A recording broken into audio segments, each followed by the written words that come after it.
Abarikukurwanirira eby'obuhangwa hamwe n'abebembezo muri Kigezi sub-region batandikire nkwatanisa egenderire kurinda enyanja eya Lake Bunyonyi.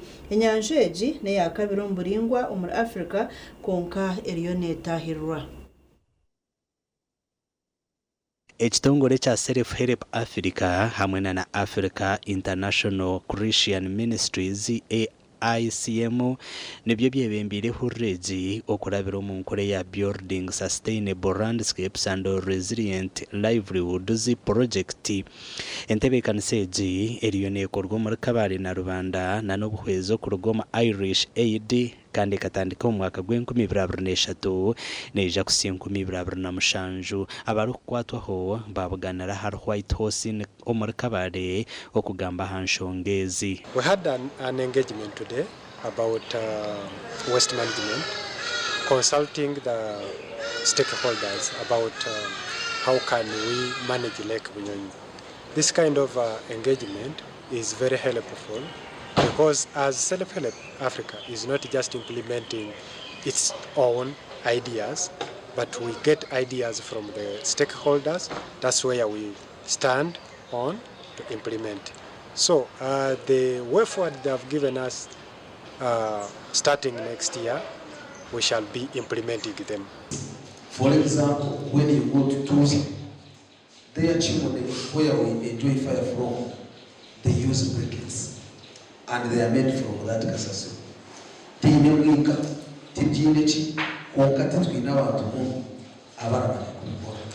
So ukura kiri akasaso yo, iyo barakolektinga mu nakuruge ahanyanja ya Bunyonyi. Wabo training abana how to make those briquettes. Then ukashwa bakazisevinga those hotels around ndategateka ngwejo bicimwe mu bitebera basa kumaraho uburofa ahanyanja yitu ya Bunyonyi. Most of the waste that we see on the lake is generated either by the community, either at household level or at business level, and also us who operate facilities there. Things like plastic, how we dispose of the waste in our hotels, how we dispose of sewage, it all affects the environment. And the key thing that we learned today is turn waste into a resource as part of public health. Because charge the village and the measures that we proposing is Gamba. Naturally, have a lot of wetland degradation on Lake Bunyonyi. Which of the teams? The Haro can call a Kabaka like a food man. Haro Chinyas, the Chokujashi, Ichitanga, a Chupa, a Katare, Nenjigo. And so I will have the similar direct. Okay?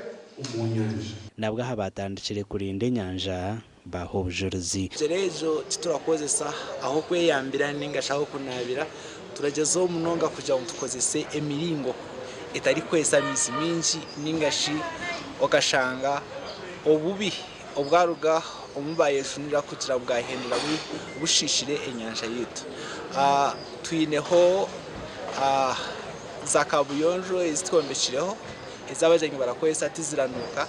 Lake Bunyonyi eyina obuzinga 29 kandi ne leta barambuzi bingi ahabwa oburungi bwayo. Amakuru agagasha kwa Job n'amanyo muri Kabale. Webare Job n'amanya twaza kumuraho abashweka icyo kubanza etugaruka.